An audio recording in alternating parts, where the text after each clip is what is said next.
कहानी है मध्य प्रदेश के एक छोटे से टाउन नीमच की, जहाँ के लोग फुटबॉल के दीवाने हैं। पर इस फिल्म के हीरो को फुटबॉल में नहीं बल्कि जादूगरी में ज्यादा दिलचस्पी है।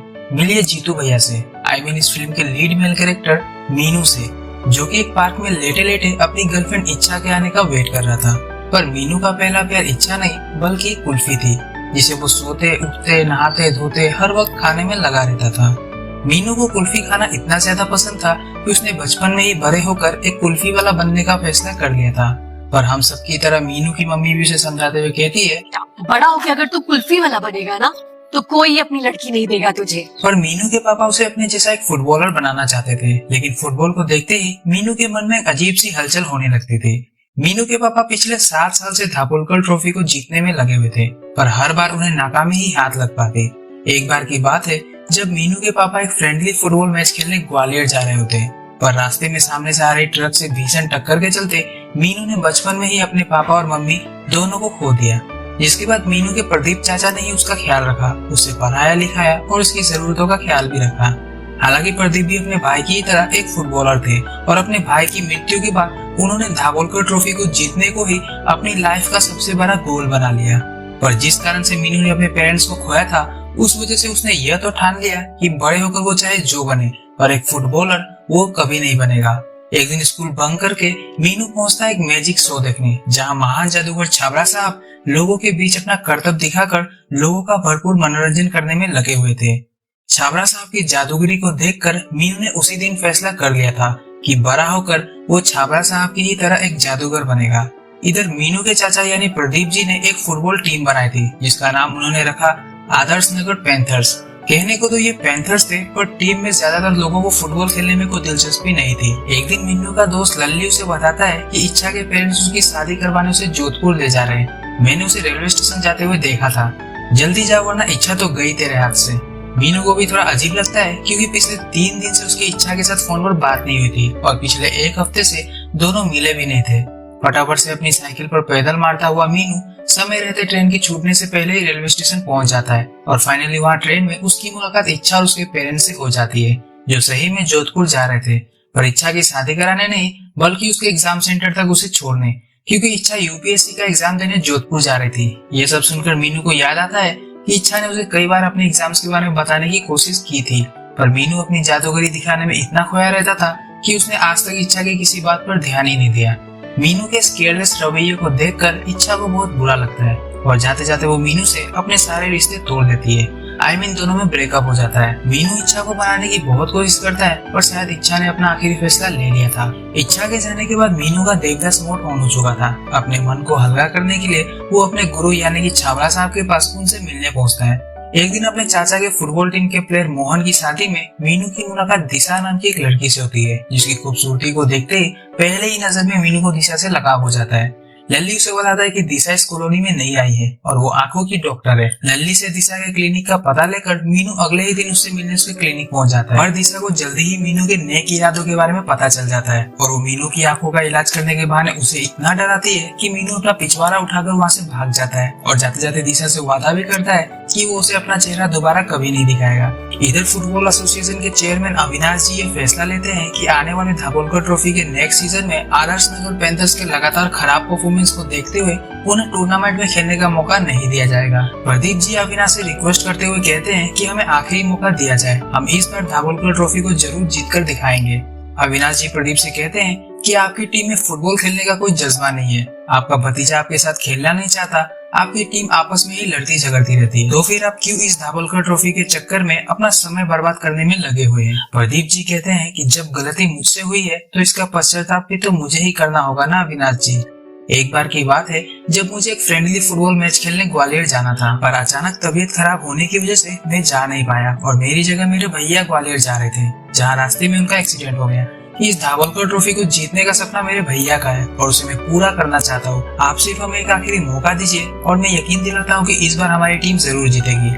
अविनाश जी को भी प्रदीप के लिए बुरा लगता है और वो आदर्श नगर पैंथर्स को एक आखिरी मौका देने के लिए राजी हो जाते हैं, और वो यह भी कहते हैं कि रजिस्ट्रेशन के वक्त मैं खुद आपकी टीम को काउंट करूंगा और अगर टीम में 12 से कम प्लेयर्स मुझे दिखे तो उसी वक्त आपकी टीम को टूर्नामेंट से बाहर कर दिया जाएगा। इधर मीनू लल्ली को दिशा के क्लिनिक में हुए कांड के बारे में बताते हुए कहता है, नहीं, पहले तो पर्सनैलिटी देख के फुल इम्प्रेस हो गई थी, पता नहीं क्या। लल्ली मीनू से कहता है कि तू तो बहुत लकी है मीनू, मेरी वाली ने तो मुझे सीधे चाटा मार दिया था। तभी मीनू की नजर दिशा की तरफ जाती है जो रेलवे कॉलोनी की तरफ जा रही थी और रास्ता भटक कर आदर्श कॉलोनी में आ गई थी। उसके फोन की बैटरी ने भी अपना जवाब दे दिया था और मीनू को सामने खड़ा देख वो और ज्यादा चिढ़ जाती है। पर मीनू इनडायरेक्टली ही सही दिशा को उसकी मंजिल तक पहुंचाने में उसकी मदद कर देता है। यह देखकर दिशा को रियलाइज होता है कि मीनू उतना भी बुरा नहीं है जितना वो उसे समझती थी। दोनों में फिर दोस्ती हो जाती है और जल्दी ही मीनू दिशा के काफी करीब आ जाता है। एक शाम मीनू दिशा को अपने मैजिक शो इवेंट पर आने के लिए उसे इनवाइट करता है, पर क्लिनिक के काम में फंसे होने के कारण दिशा मीनू का मैजिक शो देखने नहीं जा पाती है।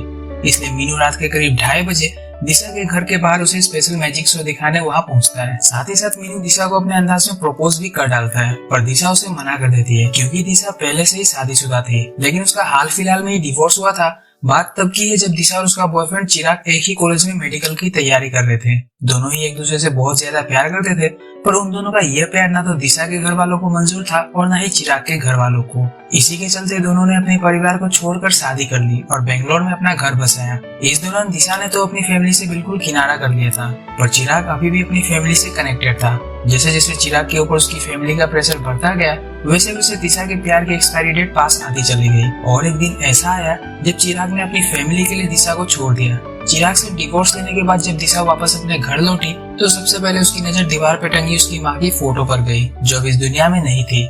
दिशा ने अब फैसला ले लिया था कि एक बार तो वो अपनी मर्जी से शादी कर चुकी है, लेकिन अब अगर वो कभी शादी करेगी तो सिर्फ अपने पापा की मर्जी और उनके पसंद के लड़के से ही करेगी। मीनू दिशा को यकीन दिलाते हुए कहता है कि मैं तुम्हारे पापा से बात करूंगा, मुझे उम्मीद है कि वो हमारे प्यार को जरूर समझेंगे। एक दिन मीनू के चाचा उसे अपने साथ चलकर फुटबॉल प्रैक्टिस करने के लिए कहते हैं, पर मीनू जाने से मना कर देता है। तभी प्रदीप जी थोड़ी जोर जबरदस्ती करने लगते हैं, जिसके जवाब में मीनू कहता है कि बाप होने की एक्टिंग नहीं होती है, आपसे मत किया करो। प्रदीप जी मीनू को समझाते हैं कि अगले 12 तारीख को टीम की रजिस्ट्रेशन है, जिसमें पूरे 12 खिलाड़ियों का होना बहुत जरूरी है। लेकिन मीनू को इन सब बातों से कोई लेना देना नहीं था, पर प्रदीप जी लगातार उस पर दबाव बनाए जा रहे थे। इसी के चलते गुस्से में आकर मीनू ने अपने पापा का कातिल घोषित कर देता है, क्योंकि मीनू का मानना था कि उसके चाचा की वजह से ही उसके पापा की मौत हुई थी। मीनू के मुंह से यह सब सुनकर प्रदीप जी के पुराने घाव वापस से हरे हो जाते हैं। मीनू को भी अंदर से रियलाइज हो चुका था कि उसे वो सब नहीं कहना चाहिए था, पर अब तीर कमान से निकल चुकी थी। प्रदीप जी इन बातों की वजह से ड्रिंक करने लगते हैं और नशे की हालत में ही छत से नीचे कूद जाते हैं, और ऊपर वाले की वजह से उनकी जान बच जाती है और उनके सिर्फ एक टांग में फ्रैक्चर आता है। यहाँ हम कोटा फैक्ट्री के माहेश्वरी जी को देखते हैं, जिन्होंने इस फिल्म में फुल टाइम डॉक्टर और साथ ही साथ पार्ट टाइम फुटबॉल कमेंटेटर का रोल बड़े ही खूब अंदाज में निभाया है। मीनू ने अब अपने टीम के लिए खेलने का फैसला ले लिया और प्रदीप जी 12 तारीख को अपनी टीम को लेकर फुटबॉल एसोसिएशन के ऑफिस रजिस्ट्रेशन के लिए पहुंचते हैं। तभी मीनू को दिशा का कॉल आता है, जो उसे उसी वक्त अपने घर आने के लिए कहती है। अब यहाँ मीनू एक बहुत ही बड़े धर्म संकट में फंस चुका था। ना तो वो मीनू को मना कर पा रहा था और ना ही अपनी टीम को छोड़कर वहाँ से हिल सकता था, क्योंकि फुटबॉल एसोसिएशन के चेयरमैन अविनाश जी आज खुद प्रदीप जी की टीम को काउंट करने आने वाले थे।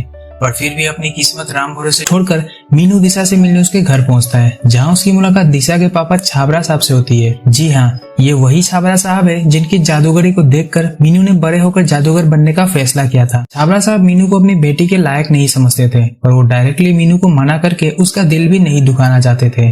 इसलिए वो मीनू से कहते हैं कि ठीक है, अगर तुम धाबोलकर ट्रॉफी के फाइनल तक पहुंच भी जाते हो तो मैं एक बार को तुम्हारी शादी अपनी बेटी दिशा के साथ कराने के बारे में सोचूंगा। अब छाबरा साहब को पहले से यह बात पता थी कि मीनू को फुटबॉल से कितनी ज्यादा नफरत है और वो चाहकर भी धाबोलकर ट्रॉफी नहीं जीत सकता, इसलिए उन्होंने मीनू के सामने ये शर्त रखी। अब मीनू के पास छाबरा साहब की बात मानने के अलावा और कोई दूसरा रास्ता भी नहीं था। दूसरी तरफ मीनू की गैरहाजिरी में प्रदीप जी ने उसका नाम लिस्ट से हटाकर एक नए लड़के को टीम में रख लिया था। अब रजिस्ट्रेशन के बाद प्रैक्टिस शुरू होती है, जिसमें प्रदीप जी सबसे पहले अपनी टीम का नाम आदर्श नगर पैंथर्स से बदलकर आदर्श नगर सिकंदर रखते हैं। मीनू भी टीम में जगह बनाने की कोशिश में लगा हुआ था, पर प्रदीप जी ने अब उससे टीम में ना लेने का फैसला ले लिया था। पर मीनू के काफी ज्यादा रिक्वेस्ट करने पर प्रदीप जी उसे एक आखिरी मौका देते हुए कहते हैं, अगर तुमने इस ग्राउंड के 10 चक्कर लगाने के बाद सिर्फ एक गोल भी कर दिया तो मैं तुम्हें टीम में ले लूंगा। सुनने में तो ये मीनू को बहुत आसान लग रहा था, पर ग्राउंड के 250 चक्कर लगाने के बाद भी वो ये टास्क पूरा नहीं कर पाता है और चुपचाप हॉस्पिटलाइज्ड हो जाता है। अगले दिन दिशा मीनू से मिलने हॉस्पिटल आती है और उसे समझाती है कि ये फुटबॉल खेलना उसके बस की बात नहीं है। पर मीनू बड़े ही फिल्मी अंदाज में दिशा के सामने एक डायलॉग मारते हुए कहता है, तेरी स्माइल का क्या होगा दिशा, उसी के लिए तो कर रहा हूँ ये सब। बोल देना गुरुजी कम ससुर जी को बेटी की मुस्कान तो लेके रहूंगा। यह डायलॉग सुनते ही दिशा वहाँ से उठकर चली जाती है। इधर प्रदीप जी ने आदर्श कॉलोनी में ही रिजू के रहने का इंतजाम करवा दिया था। हालांकि रिजू को रहने के लिए जो घर दिया गया था वो एक सरकारी जमीन पर अवैध रूप से बनाया गया था, जिस पर अब तक नगर पालिका की नजर नहीं गई थी। रिजू के लिए उस कॉलोनी में रहना भी जरूरी था, क्योंकि टूर्नामेंट में भाग लेने वाले हर खिलाड़ी अपने अपने कॉलोनी को ही रिप्रेजेंट कर सकते थे। किसी दूसरे स्टेट के प्लेयर्स का टीम में आकर खेलना अलाउड नहीं था, इसलिए प्रदीप जी ने रिजू को आदर्श नगर कॉलोनी में रहने के लिए जगह दी थी। अब अगले दिन धावोलकर ट्रॉफी टूर्नामेंट का पहला मैच शुरू होता है, जिसमें आदर्श नगर सिकंदर का मुकाबला उपज नगर ट्रेडर के साथ था। मीनू को टीम में जगह तो नहीं मिली थी, पर वो अपनी टीम को जूस और कोल्ड ड्रिंक पिलाने के काम में लगा हुआ था। तभी उसके दिमाग की बत्ती जलती है और वो बड़ी ही चालाकी से फुटबॉल को एक पत्थर वाले फुटबॉल से रिप्लेस कर देता है। फिर जैसे ही बांडिया उस बॉल को किक करता है, वैसे उसके पैर में मोच आ जाती है और उसकी जगह मीनू को एज ए सब्स्टिट्यूट टीम में जगह मिल जाती है। इधर उपज मंडी ट्रेडर के सामने आदर्श नगर सिकंदर पानी पीते हुए नजर आ रहे थे। जहां ओपोनेंट का स्कोर 6 था, वहीं आदर्श नगर सिकंदर की तरफ से सिर्फ एक गोल दागा गया था और वो भी सिर्फ रिजू ने गोल मारा था।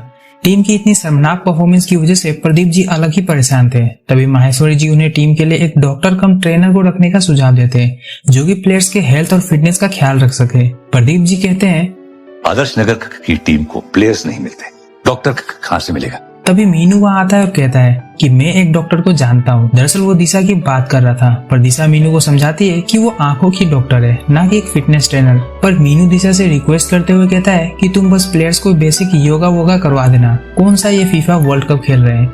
दिशा फिर भी नहीं मानती है, पर मीनू के इमोशनल अत्याचार के आगे उसकी एक नहीं चलती। वो आखिरकार मीनू की मदद करने के लिए राजी हो ही जाती है। रिजू और टीम की ताबड़तोड़ परफॉर्मेंस की वजह से आदर्श नगर सिकंदर क्वार्टर फाइनल तक पहुंच जाते हैं और क्वार्टर फाइनल में उनका मुकाबला होता है जगपुरा जमींदार से, जिनके आगे उनकी एक भी स्ट्रेटेजी काम नहीं कर पाती है। जगपुरा जमींदार लगातार गोल पे गोल दागे जा रहे थे और दूसरी तरफ आदर्श नगर सिकंदर ऊपर वाले से किसी चमत्कार की उम्मीद लगाए हुए अपना बेस्ट देने की कोशिश में लगे हुए थे। तभी फुटबॉल एसोसिएशन के चेयरमैन अविनाश जी आकर अनाउंसमेंट करते हैं कि टूर्नामेंट के नियमों का उल्लंघन करने की वजह से जगपुरा जमींदार को टूर्नामेंट से बैन किया जाता है, क्योंकि उनकी टीम का एक मेंबर अवैध तरीके से कॉलोनी में रह रहा था और असल में वो प्लेयर उस कॉलोनी का था ही नहीं, उसे तो रतलाम से बुलाया गया था। इधर प्रदीप जी और उनकी टीम का गला पूरी तरह से सूख चुका था, क्योंकि रिजू भी आदर्श नगर कॉलोनी का नहीं था। पर ऊपर वाले के चमत्कार की वजह से फाइनली आदर्श नगर सिकंदर अब धावोलकर ट्रॉफी के सेमीफाइनल में अपनी जगह बना चुकी थी। अब सेमीफाइनल में आदर्श नगर सिकंदर का मुकाबला होता है बैंक कॉलोनी यूनाइटेड से। दोनों टीम के बीच में नेक टू नेक परफॉर्मेंस देखने को मिलता है। ओपोनेंट टीम की परफॉर्मेंस को देखकर प्रदीप जी को लग रहा था कि आज तो उनकी टीम टूर्नामेंट से बाहर होने वाली है।